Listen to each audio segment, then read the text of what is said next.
Welcome, one and all, to the CALIM Redtalks series. I am Bertrand Nedel, director of the CALIM Institute. Just browse CALIM if you want to know more about our institute. As you may know by now, the Redtalks are seminars focused on hot topics in the field of lymphoma, focused on lymphoma, and aim to foster discussions, brainstorming, networking, collaboration, and so on. It's every first Thursday of the month, 6 p.m. CET. It's open access, it's free. You just need to register as you did today. This is a webinar, so you won't be able to directly ask questions, but the moderators will do it for you. Just formulate your question in the question tab, and you can also chat in the chat tab. Don't chat in the question tab, and question in the tab chat, please. So we will close the webinar at 7 p.m., but the question and answer session will be, with the speaker, will be open for an additional half hour, so you can ask all your remaining questions. And so without further ado, I'll let our great chairman of the day, Professor Gilles Salle and Stephen Le Gouil, introduce our outstanding guest, Professor Younes. Have a nice Red Talk, everyone. Thank you, Bertrand, and welcome to everyone. My great pleasure to introduce my friend Younes. So Younes leads AstraZeneca new Hematology Research and Development Unit, who has responsibility spanning from early discoveries and target identification to first-in-human clinical studies to late-stage trial and drug approvals. After earning a medical degree from the Damascus University School of Medicine in Syria, Younes completed residency in pathology at the College of Medicine and Life Sciences at the University of Toledo in Ohio, in internal medicine at s1e7 Downstate College of Medicine in New York, and a fellowship in hematology oncology at MSKCC. Younes is a well-known clinician, scientist, and has spent more than 25 years caring for patients with lymphoma. As you know, he was previously at Memorial Sloan Kettering Cancer Center, where he served as the chief of the lymphoma service. His lab was focused on accelerating the translation of scientists' discoveries into novel treatment strategies. Prior to MSKCC, Younes worked for 20 years at University of Texas MD Anderson Cancer Center, where he directed clinical and translational research in the Department of Lymphoma and Myeloma. During his tenure in academy, he leads numerous clinical trials that advanced the fields and resulted in the Food and Drug Administration approval of 2 novel agents for patients with Hodgkin's lymphoma. During the same time, his group efforts at MDACC and Sloan Kettering resulted in 11 new approved indications for the treatment of patients with different types of lymphoma malignancies, and has published more than 300 papers in peer-reviewed journals, served as the PI of more than 60 clinical trials, including national and international multi-center studies, and led 2 independent National Cancer Institute-funded specialized programs of research excellence at MDACC and Sloan Kettering that focus on novel drug development for patients with lymphoma. And has also led the Leukemia and Lymphoma Society-sponsored specialized center of research program focusing on developing a second generation of CAR T cells therapy for patients with blood cancer. And as is a past member of the Scientific Advisory Board of the Lymphoma Research Foundation. And as we're all looking forward to hearing your presentation, so the stage is yours.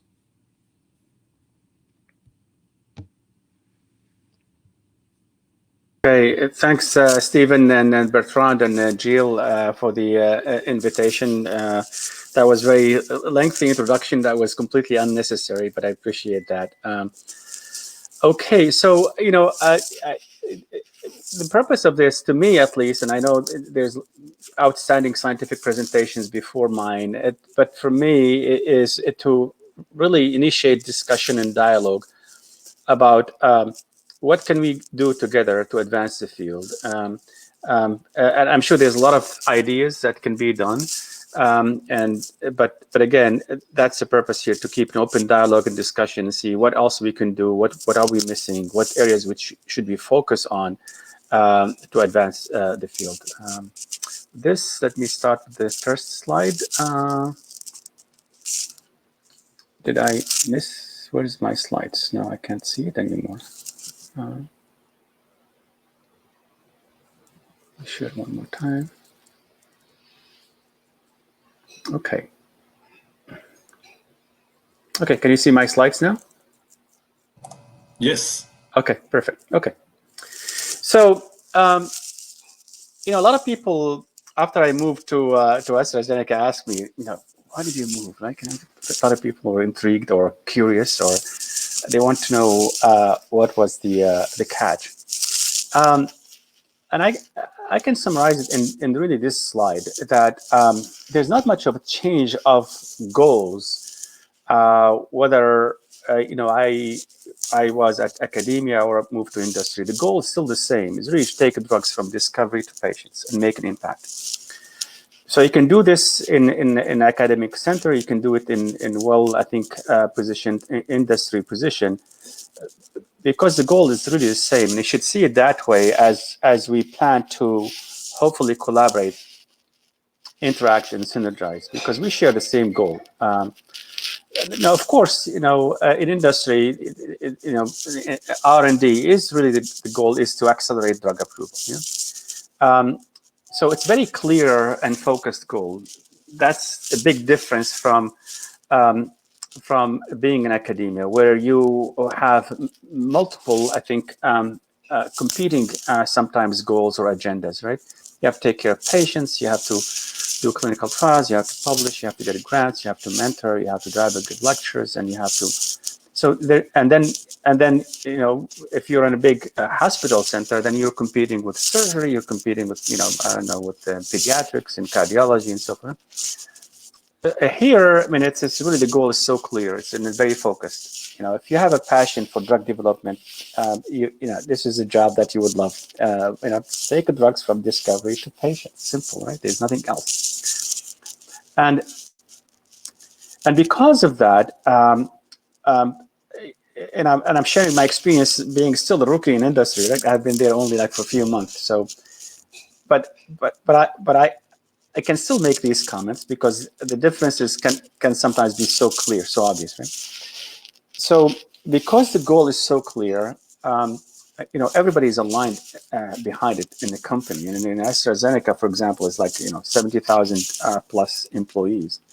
Everybody share the same goal, right? No one have different agendas or goals. Everybody wants to see drugs move from discovery to patients. And because the goal is so clear and everybody aligned behind it, it creates a good environment for collaboration. Because your goal is everybody's goal, your success is everybody's success, right? So people come to the table with ideas, with the intention to collaborate and help and then move things forward together, which is, I'm not saying in academia is different, but because of the nature of competing priorities and agendas, it doesn't always encourage multi-group collaborations. Frequently in academia, it's individual achievements are valued, I think, better than collaborations in terms of promotions and career, I think, success and so forth. And I'm not saying there's one better than the other. I'm just describing what I am observing here, right? There's, of course, advantage and disadvantage for every model here. I'm just describing what, you know, what my observations are. So now, if you're in, again, if that's the goal, is to take drugs from discovery to patients, you can break it down a bit more further, right? If you're a company, you know, well-established company, not the one, you know, a small group of biotech or startups where you have only one drug, your goal is to like make some advances, you know, and then have someone else buy you or like take the drug away, right? For larger companies, of course, you have to make sure that whatever you do is sustainable, right? You know, you have a pipeline. Yeah? And if you look at this from a pipeline point of view, you're gonna have to go through 3 major phases or steps. The first one is building a pipeline. Yeah? What targets? What pathway? You know, where's the science? What do I want to do, right? You know? And that's the first step. So you need to build up, you know, a pipeline of potential targets or potential drugs. These are, you know, usually the preclinical discovery scientists working on. And after, you know, many, you know, experiments and collaborations and sorting throughout, you know, preclinical work and animal studies and toxicology and all that, you end up having clinical drugs, yeah, that you can put in patients. So now you have a clinical portfolio, not a drug yet, right? You're testing now drugs in a clinical setting, in patients. And the goal here would be then to accelerate this. You know, if I have a drug now, I'm going to put in patients. You know, how do I get it as fast as I can to patients so I can make an impact? Yeah, and we'll talk about this. And then you end up getting a drug approved, and usually once you get drug approved, then how can I improve the impact of the drug on patients? Yeah, this is in the industry they call it life cycle management, a term that I've been really never in favor of. It doesn't describe it well. It's really expanding the impact of a drug after approval. How can you get it to more patients to benefit? You get drug approved initially, let's say in CLL, but is there a benefit in mantle cell lymphoma or large cell lymphoma or other diseases, right? So you're increasing the impact after you get drug approved. And so to go over this a little bit in more detail is, so when you have a pipeline, or we want to build a pipeline, innovation is the key for success. Yeah, you can have a Me Too drugs and a lot of those examples. Yeah, but this is not going to make you successful as a leader. Yeah? You can get a mileage out of it, but it's limited mileage. I think the key here is to be innovative, right? And follow the science.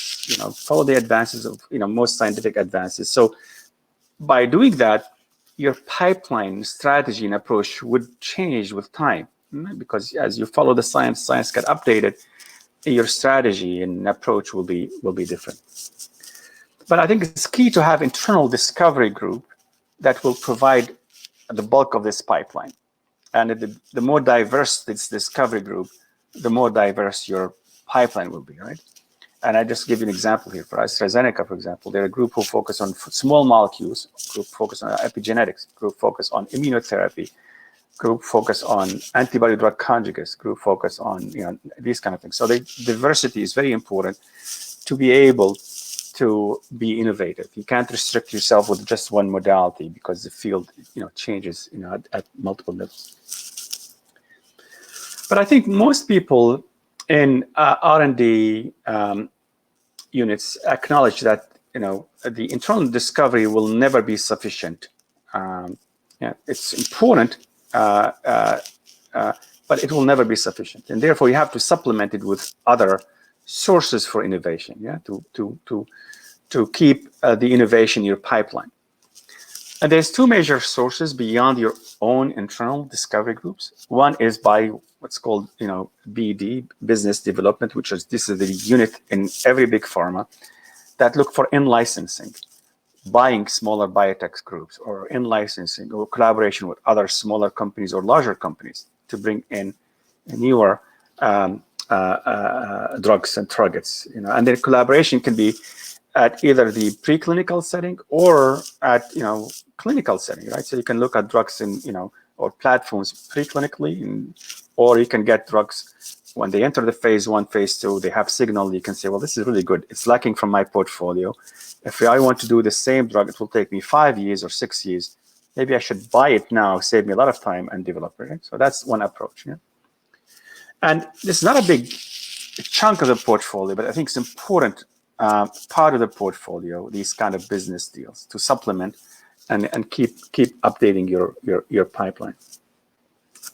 And the third one which is very important, which is relevant to this group here, is the external scientific collaboration with academia. Yeah?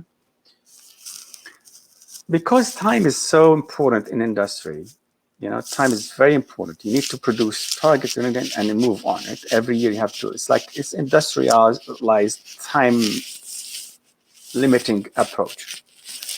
Because of that approach, which is important for success, industry rarely spent lengthy time on discovery beyond certain basic facts, right? The deep dive and dissection of mechanisms and resistance and other things really usually come from academic centers, because in academia, you can write a grant about one target or pathway, you spend 15 years on it. You renew your grant, one grant of that, and that's okay. You're still successful, right? Yeah. you can't afford spending 15 years on a target in industry. It just does, the model is not built for that things. Yeah, you have to keep moving quickly, producing quickly. Yeah. So for that, I think, again, external scientific collaborations with well-established labs is going to be very important for success of any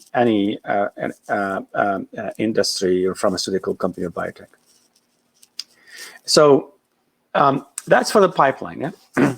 So if we put all these together, the pipeline produces a clinical portfolio, and there are different models and predictions and expectations, but I don't think there's a perfect model. But you can think about potentially maybe out of 5 or 6 preclinical target investigation, you'll end up having 1 drug in the clinic. Yeah. So for that reason, you really have to have a good list of a pipeline targets to produce certain number of clinical assets to be tested in patients, right? So, just give you an example. We predict that we need to have every year about 8 to 10 probably targets that's selected so we can make drugs for them. The prediction that this should lead to probably 2 to 3 clinical grade drugs that we can test in patients. And the reason why this pyramidal thinks is obvious, right? Because you think this is a good target, but then you put it, you make a drug, you put it in the mice, it kills the mice, or you try to make a drug and the drug is not good in terms of bioavailability, or there's many things that can lead to, not every time you select a target it would lead to a drug. It's just an obvious thing, right? But because of this limitation, you really have to have a constant list of targets on annual basis to give you constant clinical drugs on annual basis. Otherwise, you'll dry up. And then when you get clinical products, right, the failure rate that everybody quotes, like 1 in 10 drugs get approved, maybe not true anymore if you start focusing on certain niches. The era of blockbuster, where I think it's probably fading away, and there's more and more focus on smaller niches. Either subsets of disease or rare diseases or smaller subsets of disease. And if you take advantage of these knowledge, science knowledge, and biology, I think the success rate should be more than 10%. I think it's hard to predict, but the magic number that is quoted in industry is 1 in 10 drugs will make it. I think it's more than that should be. And I think if you select your targets in a disease carefully along the way. But if you take a look at the clinical portfolio, right? Now I have a drug, came from the pipeline, and we are going to put in clinical trials. Yeah? And of course, there's a long list of things, right? Based on biology, and not always necessarily come from your own lab or the discovery lab. It'd be from multiple labs around the world.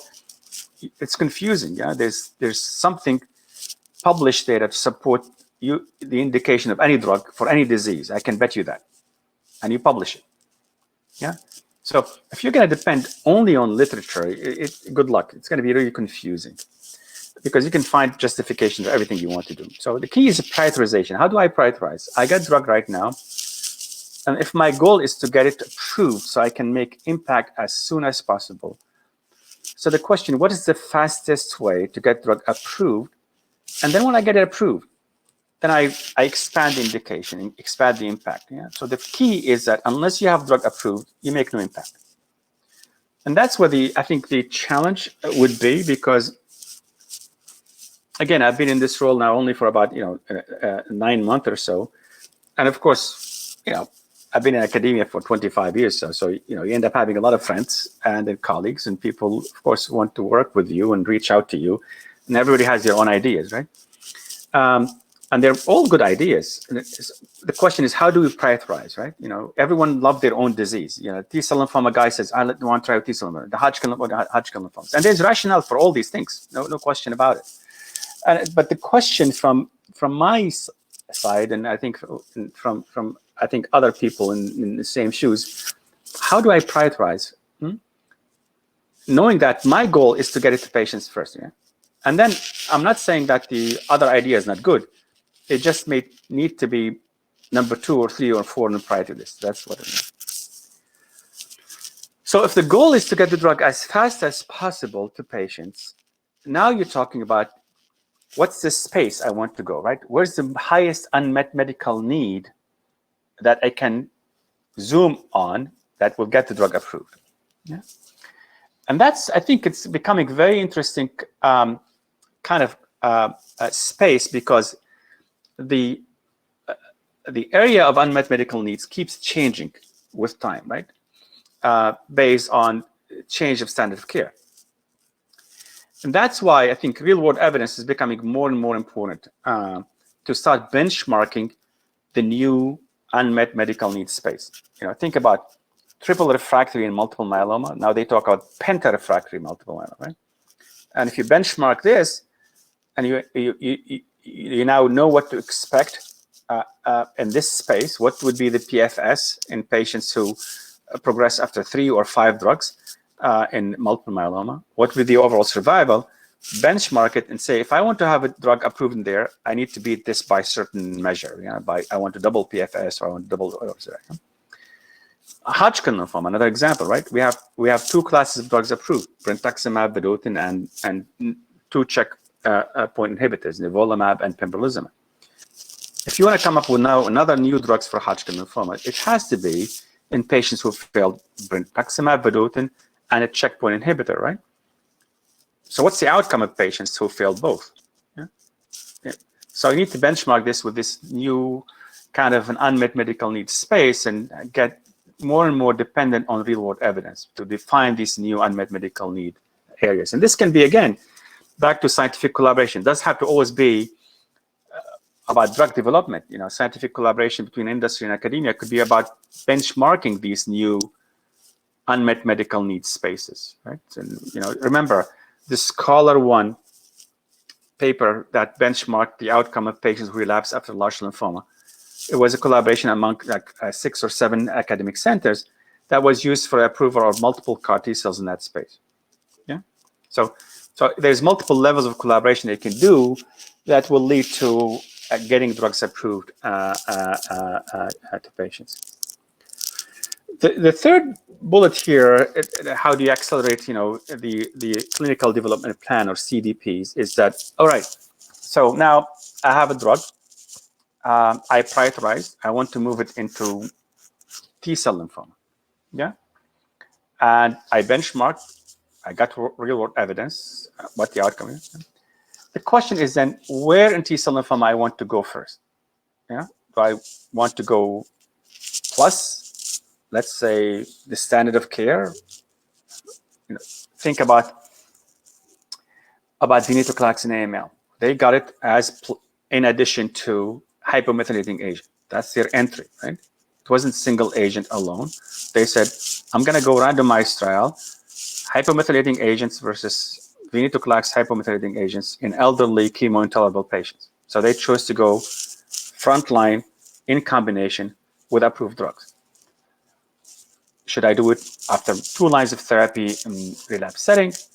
Should I do it as maintenance, give chemotherapy and follow, right? So which space I want to go in the disease that I'm interested in. And we'll talk about this in more details. Again, the goal is to get me the fastest way to get it approved to patients. And then you can then look at disease map. What's the point of entry that will get you the fastest approval? And then the 4th bullet, which is, I think, is going to be very important, is that, endpoints, right?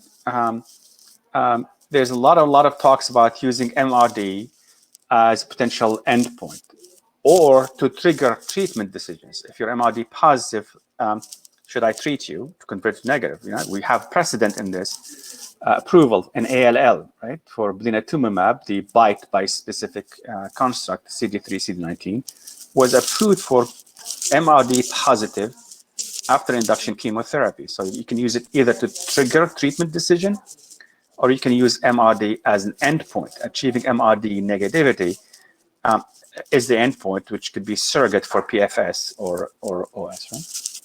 The problem with blood cancers is that we are a collection of rare diseases, and I'll show you this later on. There's about 160 different subtypes, and we can't have an MRD assay that is specific for each disease type. It's impossible, inefficient, not productive.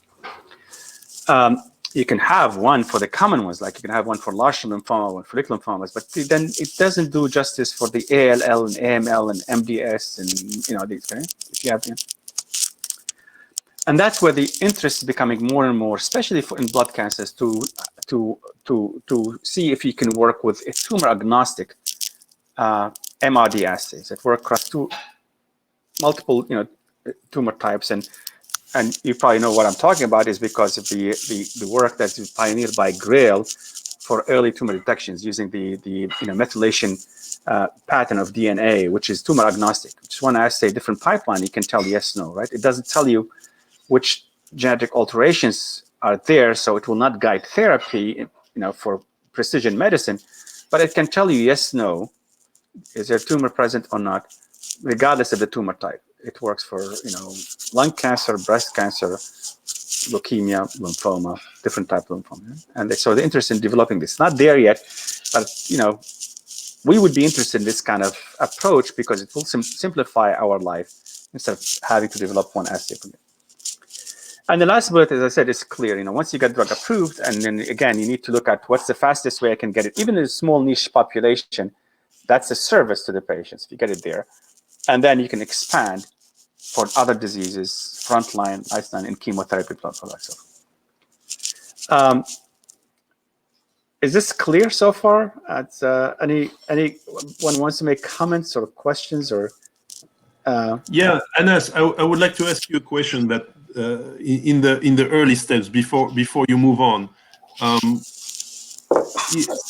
having had both sides of both words, academic and industry, what do you think in your mind is usually missing in what academic collaborators are bringing to meet the industry expectations? Is lack of reliable preclinical models, lack of common goals, lack of institutional attitude towards intellectual property? In all of that big bag, what do you think is most missing in terms of industrial expectations? Well, yeah, I mean, I don't think you should generalize from what I say, because I think each company has different, I think, goals or alignments. I can tell you what we did, and you're probably aware by that, right? So, and I'll show you some areas we're focusing on, and then you can understand what I'm talking about in a better way. But when I came, we sat as a group and we said, what do we want to focus on? Which target we want to go after? What science we want to pursue? Where, to make a difference, yeah?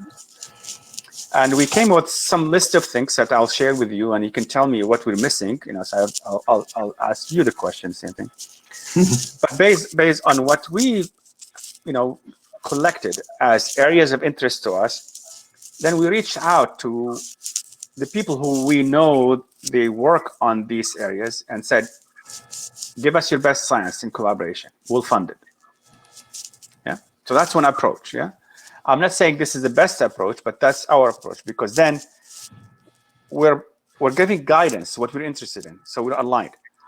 And then we're building also expectations, right? We're going to the best, people in the field said, well, give me your best science. This is the areas we're interested in. And don't worry if we have drug for it or not, because we can make drug for that. Don't box yourself of our pipeline. Give us your best science, and then we'll work it out. So that's one approach. Yeah, I'm sure there are multiple approaches, but I think frequently what you'll see, and I'm not saying it in a negative way. And I've been in the other side just a few months ago, right? I think the misperception that is frequently made that people in colleagues in academia think that industry is like an ATM machine. Yeah, I give you ideas, I'm expecting to pay for it. Yeah? And I joke about this. It's really not true. Maybe true for some, right? But our expectation is different. And we talked about this before in different meeting. Bertrand, you remember? I said, listen, give us your best science. This is the best thing we can do. We'll find a way to fund it, right? But don't. And I'm not saying about anyone in this group here, but the tendency, I think, and maybe I'm wrong, that I submitted a grant to 5 different agencies, and if they're not successful, I'll send to industry in MEBs. Yeah, that means that's really not your best science that you're giving us, right? Because you think, okay, so I think that's we're missing the point here. That it's industry is, yes, good source of funding. We're streamlining it, so it should be fast. We're not a funding agency, as you know. And I'll talk about this at the end. We made a request for application, asked colleagues send us an application, but we said that if you send me your best science, we'll make a decision of funding it within two months. There's no need, because if we wait and revise, come back, it will be old science. We're not interested in it.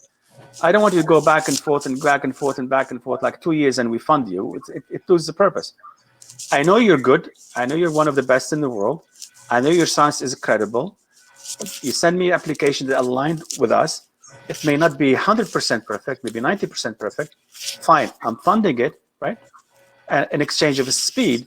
And during the funding period, we can have a dialogue to fine tune it.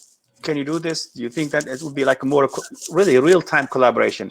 Instead of wasting time back and forth in committees after committees after committees, and then at the end you end up giving old science instead of that current science. Am I making sense? Yeah.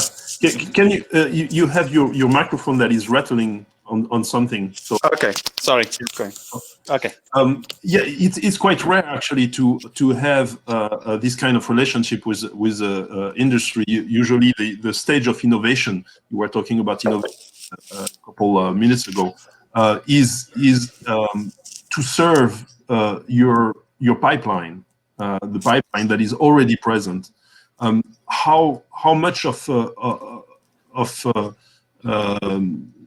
in the strategy are you willing to involve into early stage of innovation, early stage of this that would really build some long-term relationship from the discovery to the development?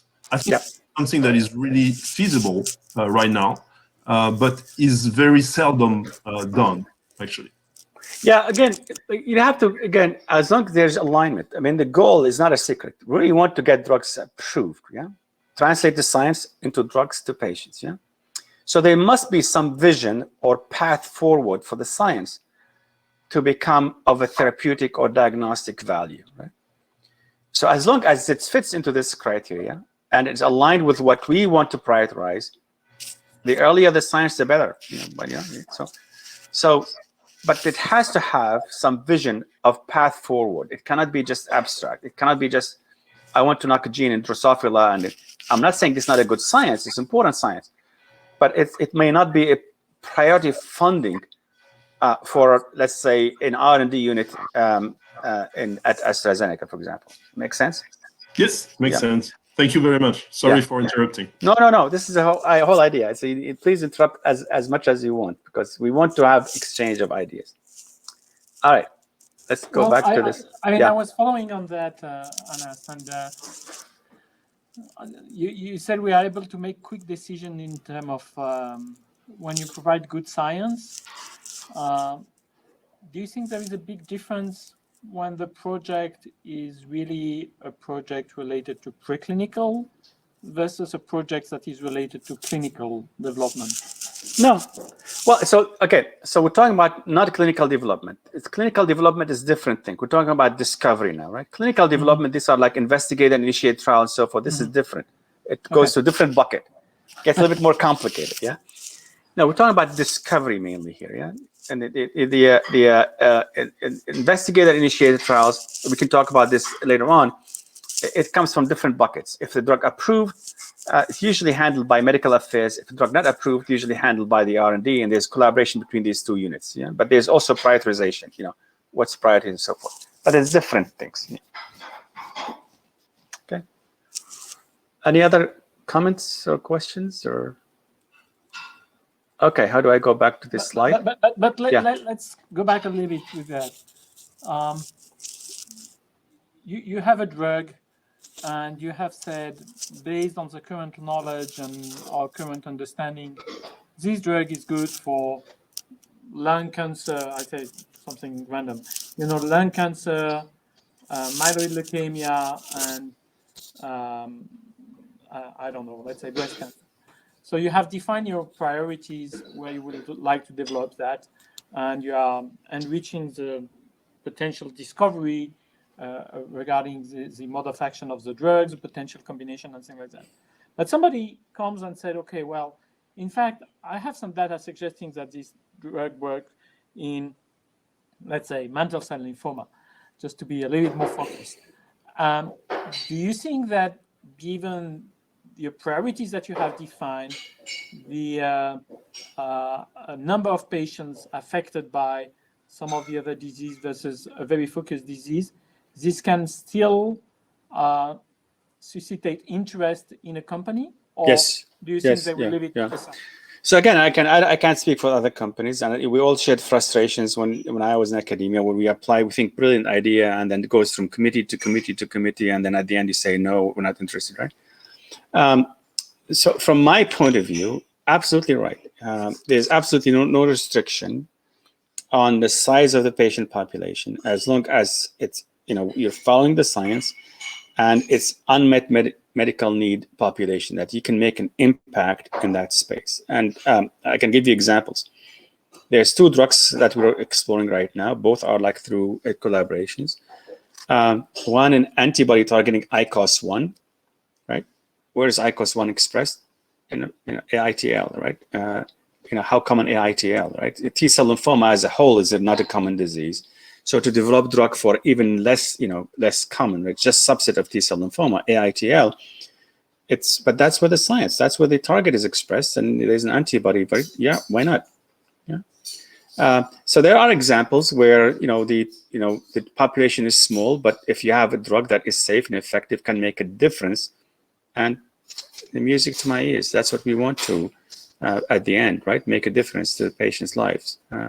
And then the company can worry about, how we can commercialize, blah, blah, blah. So, but from an R&D point of view, of course, you have to keep this in mind, right? You have to be aligned with the, with the commercial, unit and so forth. But from an R&D point of view, I think I really have no restriction, or like, if there's a drug that can make an impact on the lives of patients, and we can make a drug for it and safe and effective, that's okay. So. Okay. Maybe, yeah, go ahead. Sorry. Maybe it goes in different direction, but I mean, when us as clinical investigators, we discuss with companies regarding one drugs that they want to bring to the clinics, they come usually with some models where they have tested the drug.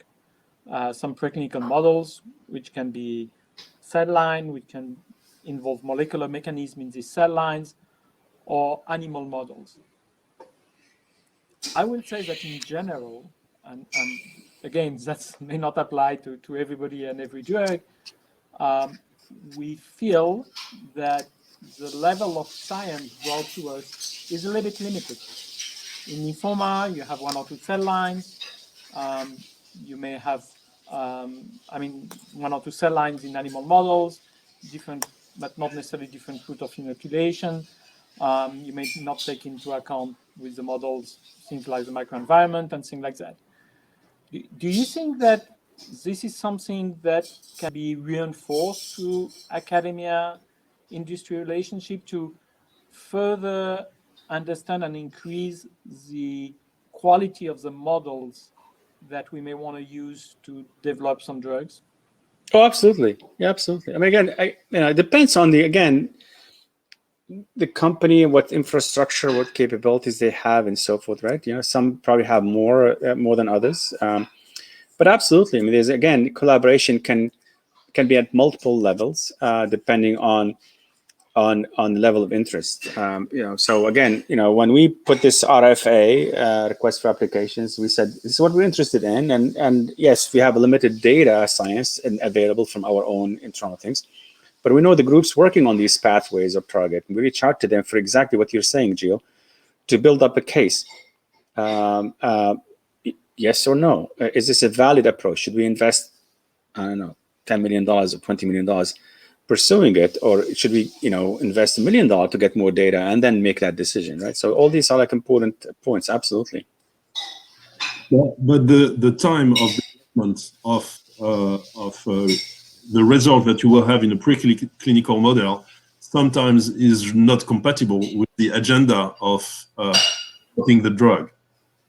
Is that a big break in fitting both the real biological value and the agenda of the pipeline? I'm not sure I understood your question. Give me an example, Bertrand. Well, just it can take 1.5 years to set up the right preclinical model to prove with biological rationale that such or such drug is fit for such group of patients. Yeah. Meanwhile, the industrial partner might want to push the drug that has taken millions already to develop to that stage, even if the biological rationale is on cell lines, as said Gilles, or limited number of xenografts, wants to push it faster. So my question was a question of timing. Is that compatible? Yeah, so you have to think about, again, and when you talk about drug development, there's multiple tracks, right? There's multiple potential indications, right? So it's just about prioritization. So what you're giving an example here, let's say a drug for, works for lung cancer, but now you have an idea in lymphoma, right?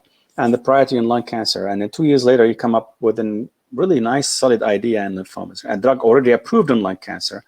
This becomes, part of what's life cycle management things, right? So post-approval, expanding the indication, expanding the impact. So there's different tracks for testing different hypotheses. I think the time pressure always in this clinical development plan to get it approved. That's where I think most pressure is on drug development. How can I get the drug as fast as I can to patients? It could be small niche. It could be, that's where you need to really have a really strong science to support these things and then unmet medical need in patient. But beyond that, I mean, the field is open. If there's new ideas, and that 2 years later, perfectly fine. Look how many ideas still coming in, with BTK inhibitors, many years post-approval, right? There's always, science evolves, and there's always additional ideas, and the standard of care changes. You can always, come up with ideas. But the time pressure is mainly within this window when you are under clinical development and pre-approval. That's the most, I think, time pressure is. So, of another question, sorry to interrupt, yeah. That was, I'm wondering, the business model that you describe and the strategy based of good science, fast track approval, based on science, whatever is the size of the number of patients that you're targeting, that's the business model. To get drug approved in the US is something different than get drug approved in Europe.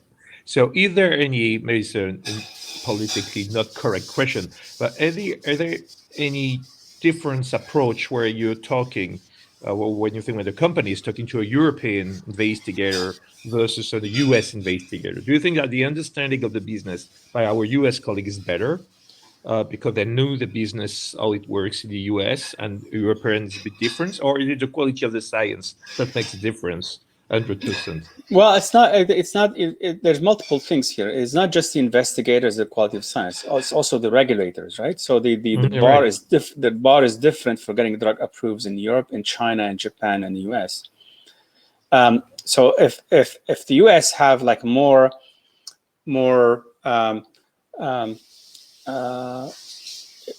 inclusive, let's say, approach for getting drugs approved based on single-arm accelerated approval and ask you to do randomized trials later on, whereas Europe emphasized on randomized trials to get drugs approved.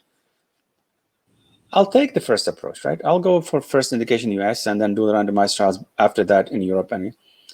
So you just have to also follow what's feasible, what's practical based on geographic location and so forth.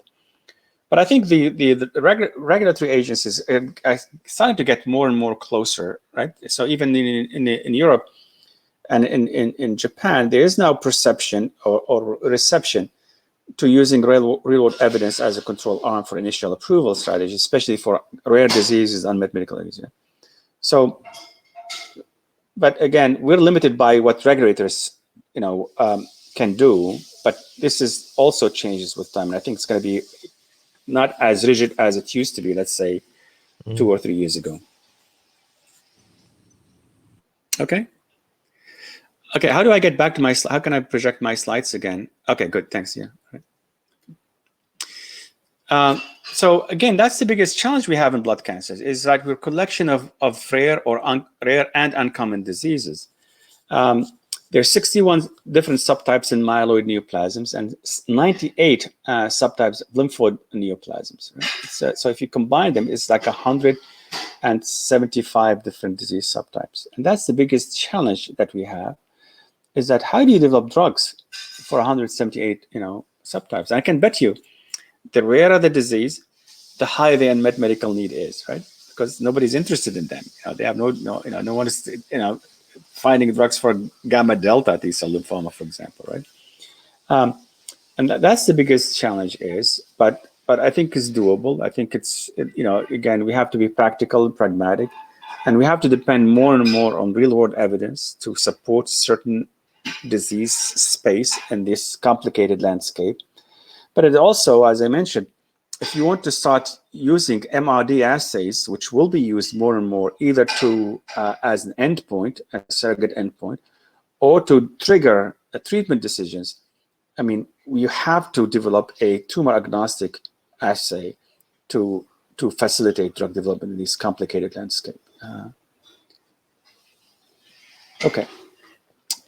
And of course, I don't need to mention this to this group. If you look at the treatment outcome landscape by disease subtype, and these are mainly the examples here, it's even more complicated. Are you aiming for cure? Are you aiming for prolongation of PFS? Is there space for first line, second line, third line? We're talking about fourth line for follicular lymphomas and other diseases, right? Because patients living longer and longer, and they're relapsing, they're requiring multiple lines of therapy. Is this the fastest space to get into? Fourth line follicular lymphoma or third line follicular lymphoma, right? And then expand from there. Maintenance, should I use maintenance like blanket, like the PRIMA trial, or should I use it based on MRD status, like ALL and then mantle cell lymphoma, right? Should MRD negative become the endpoint? Is this relevant to all these different diseases? So a lot of variables from the clinical setting also involved in making decisions and prioritization, but it's not that prohibitive. I mean, you just have to be smart and mindful and prioritize and be focused on what we want to achieve, so we can achieve. All right, this is just a reminder again. Despite all these challenges, it's always refreshing to know that really most of the scientific discoveries that are translated into innovative medicine or diagnostics really were made in the blood cancer space. Molecular targeted therapy, right? This is the field was opened with targeting BCR-ABL and CML, and then people started going from there. Monoclonal antibodies, right? Rituximab. In lymphomas. ADCs, first drug approved in antibody drug conjugates, were in blood cancers. Epigenetic therapies, first drugs approved in epigenetic modifying agents in blood cancers. Cell therapy, CAR T cells in blood cancers. First MRD assay, probably some of you remember this. Probably the first PCR method to detect minimal residual disease in follicular lymphoma was actually from MD Anderson. Ming Li published in Science in 1992 and 1993. That you can detect BCL2 translocation in blood of patients with follicular lymphoma. So all these were done in blood cancers. And of course, the clinical development track is different from solid tumors. as I mentioned, at least in the US, most recent approvals are done based on single-arm phase 2 in unmet medical need areas. Mainly about 100 patients maximum, you can get drug approved. So if you know where you want to go, directions, which patient populations, where the unmet medical need areas, 100 patients get your drug approved. Yeah? Then you expand from there. Our randomized trials rarely exceed 600. Most drug approved in multiple myeloma and AML and some lymphomas, in the 500, 600 range. Yes, some of them got to 1,000, 1,200, but these are rare. Most of them actually within the 500, 600. So it's not like breast cancer and lung cancer trials, which are like phenomenal. It takes a huge amount of time and effort to do. The other point, which is the third point, which is really important to mention and to keep an eye on this, that almost every drug approved for blood cancers over the last 10 years showed significant single agent activity in phase 1. Almost everyone. So phase 1's design is becoming extremely important to make decisions, go, no go, how much interest, both, not just from the developers, but also from investigators. And I've been in that, shoes again, when, you have a drug in phase 1, and 100 patients treated in phase 1, there's no activity. I mean, even the company is still interested in it, and most investigators move on. They say, well, I'm not interested, what am I doing, right? So the design of phase 1 and then the outcome of phase 1 is becoming more and more important to make decisions, and fast decisions, go, no go, in terms of what's the next step.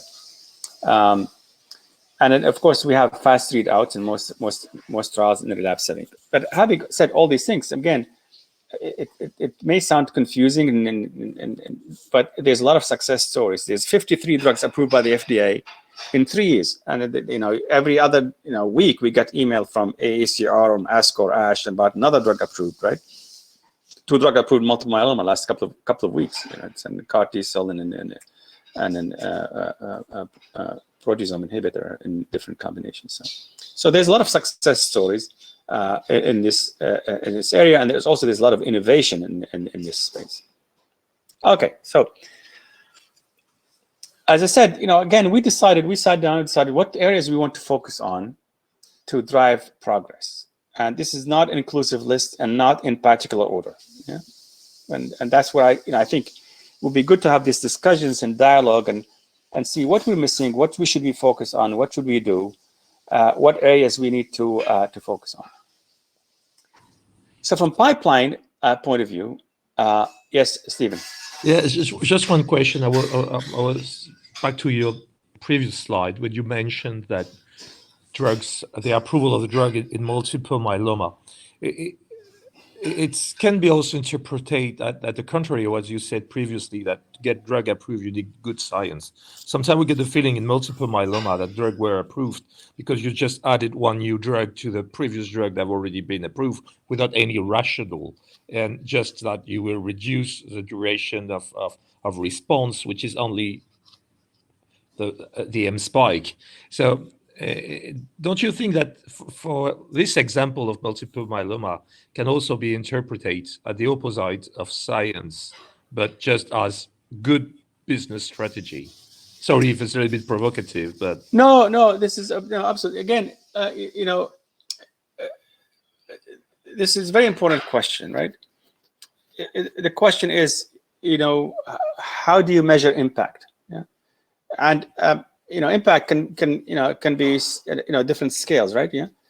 Mm-hmm. So yes, some trials improve PFS by a few months, some improve by big difference. Yeah, and they all add value, right? For patients, they all add value, make impact. You can argue which one is better than other. Yeah? But I can't say that having a trial with 4 drugs instead of 3 drugs and improved PFS, median PFS by, I don't know, like 6 months or 4 months, didn't add value. Yeah, maybe I would have liked it to be better than that, for sure.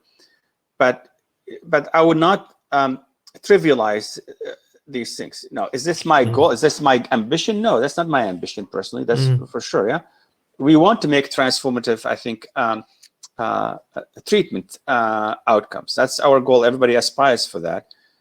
But if you stumble, if you test hypothesis, you have a drug, and instead of you getting your 50% improvement, now you're getting 20% improvement, yeah, I'll take it. It's not the best thing I want to achieve, but it's incremental benefits sometimes. And, but the other issue here that we go through this actually discussions internally, and this is maybe rephrasing your question in a different way. There's difference between getting the drug approved and getting the drug prescribed, which means making an impact. Frequently, you can drug up. Look at. I don't want to name drugs here because I know there's a lot of colleagues here and from different. But you and I know which drugs, right? Got approved, and they fade away, right? They can be used like a little bit, but then they disappear because they did not make an impact. So that's definitely not the position that we want to be at there, right? So the predictive models, sometimes you can predict, you can see this based on whatever criteria, and there's sometimes you cannot see it in the future, right? It's difficult to predict, but there are some. Frequently, we've been advisory boards multiple times where we can tell this is not a drug that even if you get it approved that I want to use, so we're trying to prevent this for sure. If there's a drug that yes, there's a path forward to get it approved, but I know it's not going to be adding much or too toxic, right? We're making decision of no-go, and that's for sure. Talking about decision of no-go. Yeah, I agree with you. And this is probably where there is not enough science. Oh, sorry. I think just to finish is more a comment. I think you're right. And this is exactly where the problem is when the strategy to get registered is good, but without any prescription is usually because the scientific rationale was not there either. So talking about the decision of no-go, you mentioned the issue of lack of phase 1 activity, and Frank, who is also with us, said, well, a drug without high single agent activity, is it really dead? Is there any chance it may help in combination? I mean, I take maybe the example of venetoclax in AML. As a single agent, I mean, the activity was extremely limited, and it seems that there is a path for combination. Yes. How do you see that? How do you explore that? Yes. So, okay, I'm glad you mentioned this. So let me rephrase what I said. There's not a single drug approved as single agent, right, that did not have a significant single agent activity in phase 1. That doesn't mean that you cannot get it approved in combination, right? So if you look at every drug that approved as single agent, as monotherapy, every single one of them had significant activity in phase 1 trial. Now, the venetoclax in AML, you're absolutely right. It did not have a significant single agent activity to get it approved as monotherapy. It had some activity. So then the question, can I combine it and get it approved? And the right decision was, yes, let's combine it with hypomethylating agent as an add-on drug, and randomized trials show difference, right? So that's strategy. But if you see no activity, what I'm trying to say, don't come up with an idea that I want to combine it. It makes no sense, right? So you really have to see some activity before you think about combinations. Yeah? There's trend now because again there's pressure and rush to develop, to then let's combine, yeah. And again, I've been in this position only for a few months here, but colleagues, really reputable, nice, smart colleagues, get very enthusiastic about certain drugs. Said, I'd like to combine this and this.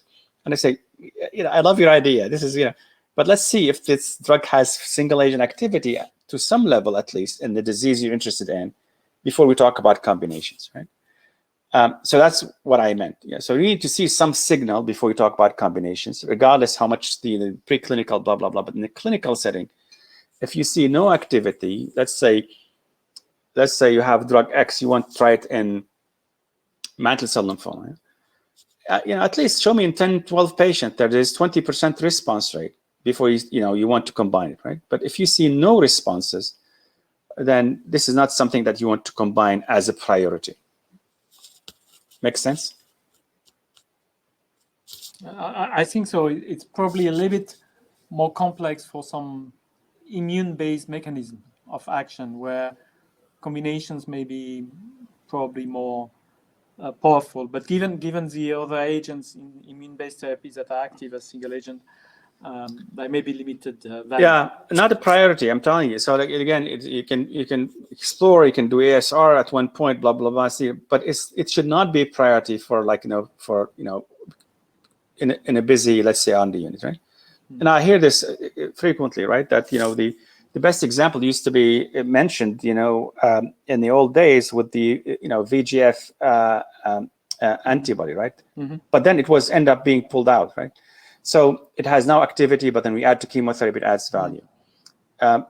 So there are outliers, rare exceptions in the field, but in general, really, if you have no activity, it should not be a priority. Can I be proven wrong at one point? I'm sure every once in a while you have, yeah. But is it a priority, high priority, the question, right? And the answer is no, it's not a high priority because the chances will be successful is really not high. It may not have been transformative, as you said, but it has been a large market value for the companies that did it. Yeah. I think Bertrand has a question. Bertrand, yes. Bertrand. Turn on your microphone. Yeah, I was wondering what you think is the future of small molecule based on genetic evidence. It's becoming more and more obvious right now that considering the genetic landscape alone is really not able to define and stratify patients. We have seen many failures over the past, and it seems that BCR-ABL, which was the dogma, which was the first example, it became the dogma instead of realizing that this really is not enough. Well, what do you think is going to be needed, and what is the future of basing development of inhibitors based on mutations? Or well, I mean, that's where again where the art and science, right, sort of like collide. Yeah, frequently sometimes the science is behind the clinical expertise or experience, and the best example it does immutostat, and I hope Frank is there because he got very involved and led these trials. But to the company credit, right, the science said if you have an activating mutation EZH2, that's where you should go. But the company said, well, let me keep an eye on the the wild type and see what happens. But I'll close that arm if I don't see responses. But if I see responses, I'll take it, right? And of course, right, they saw responses not as high as in the mutated, right, but good enough to get approval regardless of mutation status. So here, the science was behind. So there must be explanation why patients with wild type EZH2 responded to EZH2 inhibitor that we haven't figured out that yet. But I think we'll figure it out with time. Now that we know that responses, there'll be some interrogation of patient sample who responded with wild type, and then you can then match the science of the clinic, right? So I think that's where the challenge is, that the current science is not guiding therapy in most of the cases. Because there's scientific gaps, and that's where I think academia can fill these scientific gaps. Now we're learning that something we knew before, right? Why patients with follicular lymphoma have high response rate to PI3 kinase inhibitors. Mutation status of PI3 kinase pathway is really not common. Maybe 10%, maybe 15%. If you group at different nodes, right? It rarely exceeds 10-15% of follicular lymphoma you have mutation. But the response rate consistently is at 50%. So why the other 45 or 40% patients who are completely wild type have no mutations and their PI3 kinase pathway yet respond? So pathway activation does have always to be related to mutations, right? It could be from microenvironment, could be cytokine adhesions, blah blah blah. But I think the mutation landscape story is not over yet, because now because of cost and time, everybody focused on the coding part of the genome, and now we're learning more and more that there's mutations in non-coding parts that may affect enhancer or promoter part of the gene that may lead to activation without mutation in the coding part of it, right? So I think the science will evolve, and we may learn more and more about how we select patients based on mutation status, but it should not be limited just to the coding region of the gene. There may be other mutations that may add value to patient selection. But what I meant was that there may be mutations, but there may be other events that completely replace mutations in the functional direction of the sensitivity of tumor. Yeah. So we have seen very stochastic events make a difference in terms of function of two same cells of the same subclone, but they do behave very differently because they have a functional status that is very different. Yeah. And so all these are things that are starting to be explored, but I think that integrating all of this would help build more rational preclinical models and help design trials that have more chance of success. Yeah, but I believe that I'm not sure that your attitude right now of the school of biological rational is really that much shared in the field. But maybe this is because you're coming from the academy. But I think this is very important to have this kind of eye on the dogma-breaking science. Yeah, I mean, I agree with you. I mean, again, so sometimes I said, again, the science is lagging behind, and so I have to be practical and design your trial to take into account these limitations and not being cowboyish, but keep an open mind on what other things you may be able to achieve, and that is one step ahead of the science. Yeah. Okay. So back to the slide. So these are areas, and again, I'd love to hear your opinion about these things, because this is, again, it changes with time, right? So what we decided, we said, okay, ADC is really made impact in some blood cancers, not curing many, but certainly targeted delivery through ADCs is useful tool. And a question, should we do one ADC at a time, or should we have a combination ADCs? Why don't we have combination ADCs? As the payload science evolves, you can deliver multiple payloads through antibodies and sort of a combination chemotherapies. Now you're having a combination ADCs. So that's an area we would be interested in, which means that, new surface targets, it's going to be very important for us. Yeah. There are some validated targets, but we would like to look at new additional surface targets that can be used for this strategy. And a new payload sciences would be important for us. Right? So far, there's limited number of payloads in clinical trials for many reasons. But I think the science evolves, and so these areas we would be interested in, for example. And I was talking about the alignment. If you have ideas around these things, send it to me. Would love to hear from you, because that's an area what we want to investigate and invest in, for example. Anas, Yeah. do you have the feelings that we understand enough of the mechanism of resistance to ADCs? I think if we dig into that, it's very unclear whether it's a question of density of the antigen expression, ability of the drug to be to have endocytosis and other mechanisms like that, or eventually resistant to the payload if it exists. Yeah, and it probably does exist. Yeah, absolutely right. We know very few things about that. Yeah, absolutely right. So this is a completely underexplored area.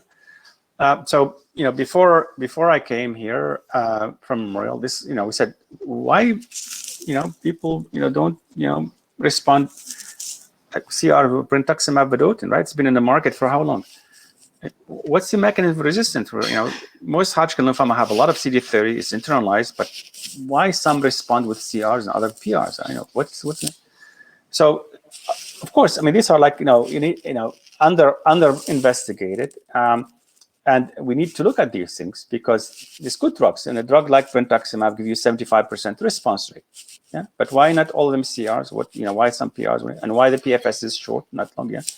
So yes, the idea is not to always keep coming with another payload, another drug, but also to spend time on the drugs that we know they're good and try to make them better. How can we reverse resistance? How to make more sensitive and so forth. So yes, that's an area that we would definitely be interested in, and would align with with our strategy, for example.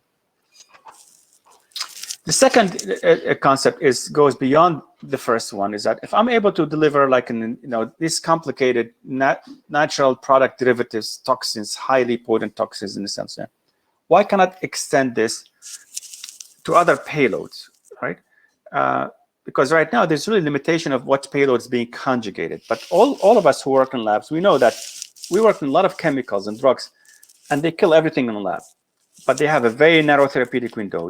Patients cannot tolerate it, mice cannot tolerate it, but if you dump it on cell lines, they kill everything. So can we start thinking about conjugating these toxic chemicals or drugs that are not drugs because they have a narrow therapeutic window, but we know they're very effective? And then if so, does it have to be through antibodies? Can we package them in nanoparticles? Nanoparticle delivery is becoming more and more interesting science and evolving. So why can't we start packaging these toxic chemicals in nanoparticles and deliver it to the patients? Yeah. So that's an area we would be interested in. Again, from strategy point of view, and if you have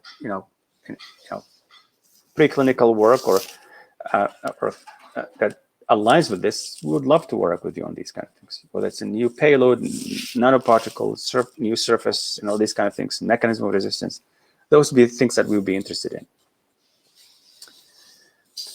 The third one is, again, cell death inhibitors combination. Yeah? Everybody knows that BCL2 was the biggest surprise in lymphoid malignancies, right? That's where the science and clinical practice, occasionally disconnect. If you asked 100 oncologists 10 years ago, and he said, I have a BCL2 inhibitor, but I have limited funds. I can do one clinical trial to prove the point. Because I have only like $1 million. Which disease I should go after? And I would bet you 99 would have said follicular lymphoma, right? Because it's a BCL2 translocation defined disease. And guess what, right? Response rate follicular lymphoma is like miserable, right? It's less than 20%. So that's where the science did not predict the response. Yeah? But there's no question that there is redundancy in the system. BCL2 by itself may not be sufficient because, again, these are built to protect normal cells. And if you fail one, cells should not die. There should be a protective mechanism. There's MCL1, there's a BCLXL, and there's a BFL1, and so forth. So there's a lot of interest in combining more than one BCL2 family member inhibitors. And there's a lot of preclinical work and shown that if you combine MCL1 plus BCL2, it's much better than BCL2 alone, and BCLXL plus, so there's a combination. So we're interested in this as a concept. Of course, there's challenges because if you inhibit more than one toxicity, it becomes an issue. We all know about MCL1 inhibitors, right, with cardiac toxicity, BCLXL inhibitors with platelet and so forth. So again, the concept is of interest, how to do it. Should you deliver it through antibody drug conjugate? Should you deliver it through nanoparticles? Should you do it? That's of interest to us. So again, if there's interest in this field, we would be interested in collaborating in this space. Multiple specific antibodies, of course, this is an evolving field rapidly. We've all seen last ASH is mainly by specific antibodies and CAR T cells. That's if I have to summarize ASH from last year, right? And this is rapidly evolving field. A lot of people, getting into the game, and many companies doing this. But this is an area, of course, you can't ignore it if you want to be a successful and leader in the blood cancer field. So we're interested in that. So it comes down again to surface antigens and platform innovation in this space. Which construct or antibody can give you less cytokine release syndrome, less neurotoxicities, which target and so forth. So that's area would we also be interested in that and in collaborations. An area that we really want to invest more is targeting the cancer precursor cells, with epigenetic modulating agents or in combination with epigenetic modulating agents, and targeted delivery, BCL2, BCLX, so these kind of things, and combinations also too. That's a very interest to us because if you really want to cure currently incurable cancers, let's say follicular lymphomas, and you have to go early and as early as cancer precursor cells. And I think that, it's a high risk for sure, but it's also high impact. If you want to make an impact, you got to go there. just because other people not going there doesn't mean that we should not go there, right? And again, I understand it's a high risk, and it has to be coupled with an MRD assay, blah, blah, blah, and so forth. But it's an area that we have to go there. We can't ignore it. And then I think the science is evolving, and the tools are now becoming more available to start testing these kind of approaches. How can we go after cancer? So that's an area we're interested in. And again, if you're interested in that area, would love to collaborate with you. And then, of course, tumor drivers. We talked about the mutations and so forth. This is obviously will continue to evolve with time. Questions or any areas that you think that we should look at that is not added? I know this is broad. This encompasses a lot of things, but any other areas you think that we should consider or look at that is not on this list?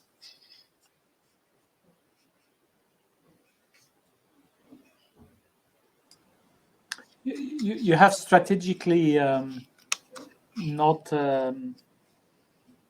mentioned cell therapy. Yeah. So yes, you can say you are free to answer or not. That can be a company decision. That can be the vision you may have regarding the future of this therapy. It has been transformative, but at the same time, there are drugs that are just on the steps just behind. So yeah, no. So this is actually not. So I will correct this. So the the multi-specific antibodies and cell therapies. I think this would be lumped in one bucket. We have. It's not a secret. We have an active research program in cell therapy. So no, it's not. There's no strategy not to go there. Actually, there's strategy to go there. But frequently, the same cell surface markers used for multi-specific antibodies are also used for CAR T cells. So that's why I lumped them in one bucket. So anything else that?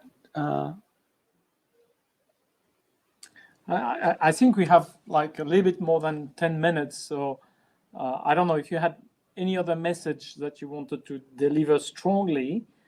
We are happy for that. Otherwise, I think we can continue with some open questions.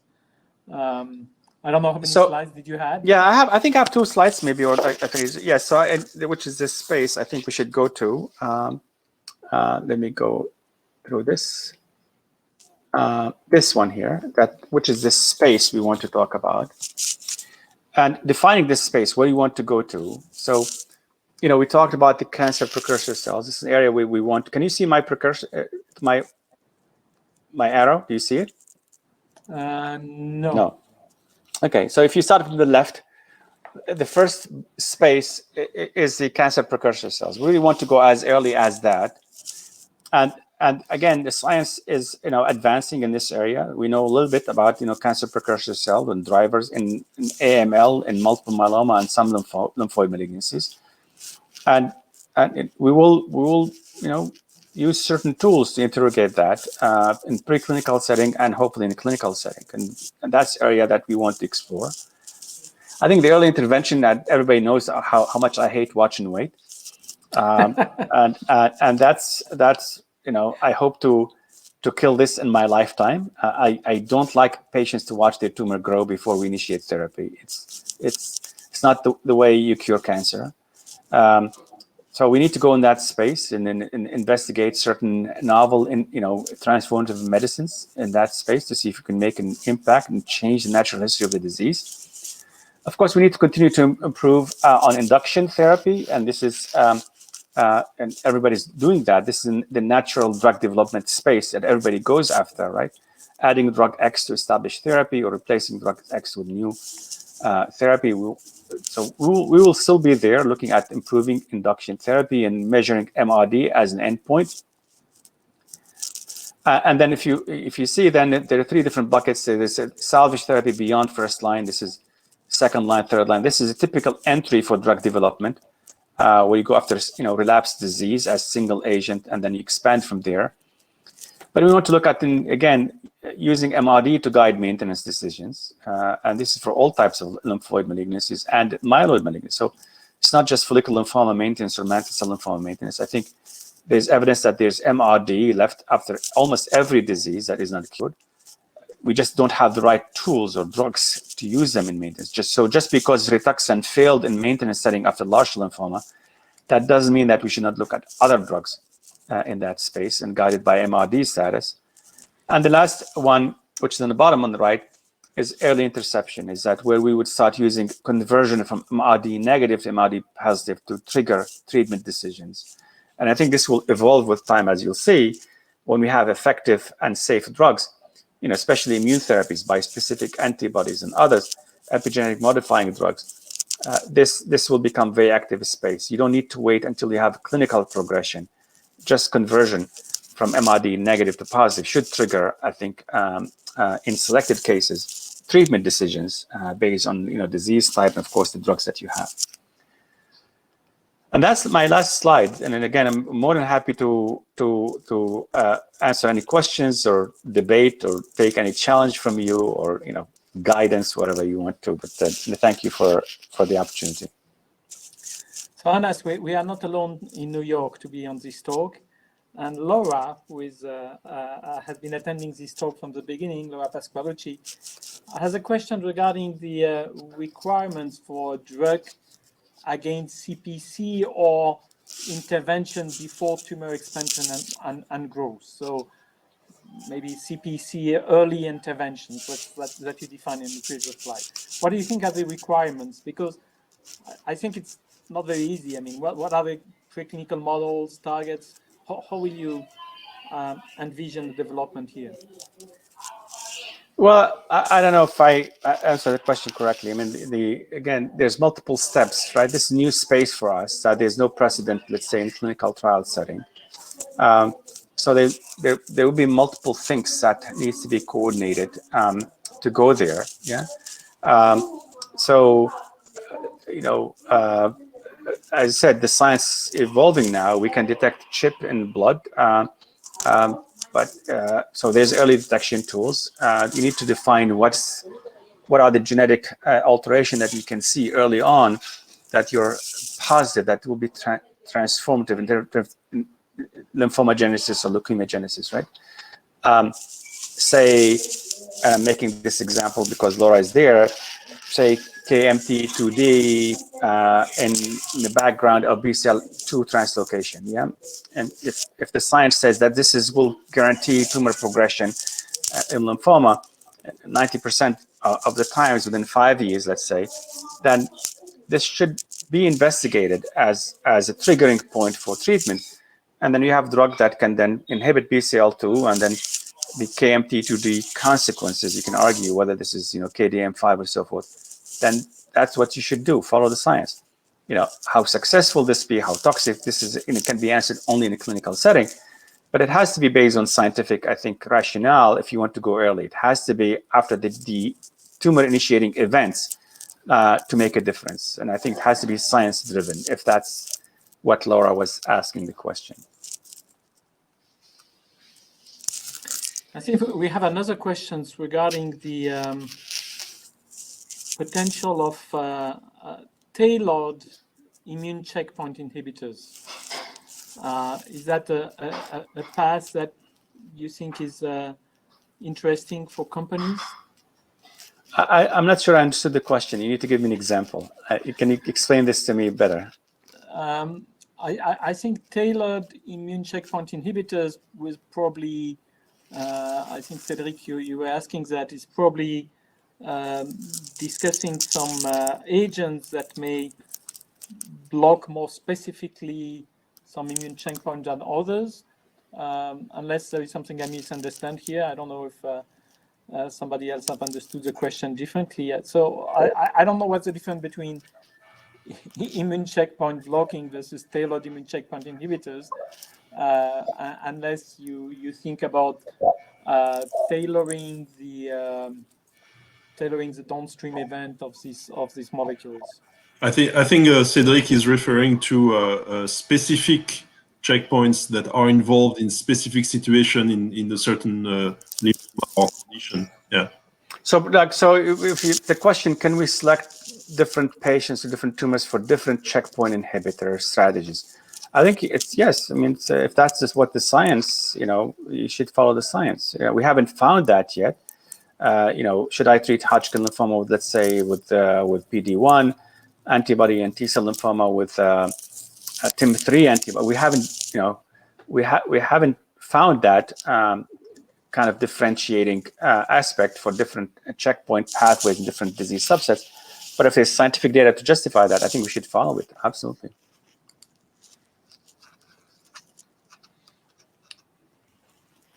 There's also a question on the emerging actors in clinical development. For example, China.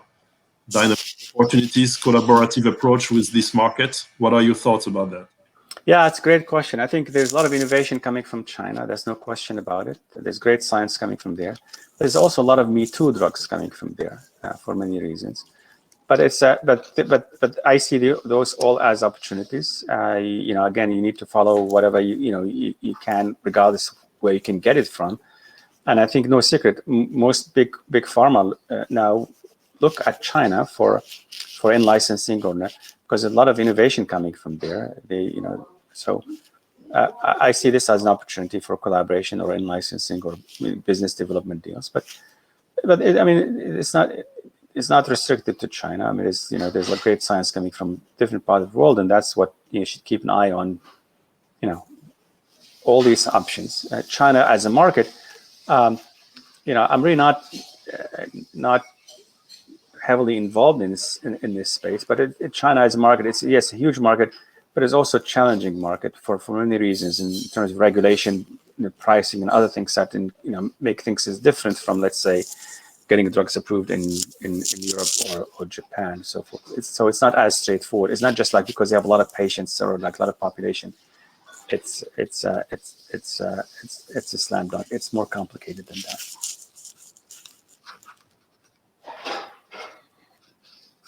You're muted, Bertrand. You're on mute. Sorry. After 1 year, I should know better. I was just asking if there were some last burning question or. So maybe, but obviously we have also exchanged together on that. You started your talk with some differences in working between academia and industry, and I have taken 3 notes of 3 words, and the words were focus, alignment, and time. What do you think is the main default among these 3 topics in academia? Is that we are going to too many things? Is that we are not going enough together? Or is that because we don't see the pressure of time like you see it in a company? I think all of the above, to be honest with you. I think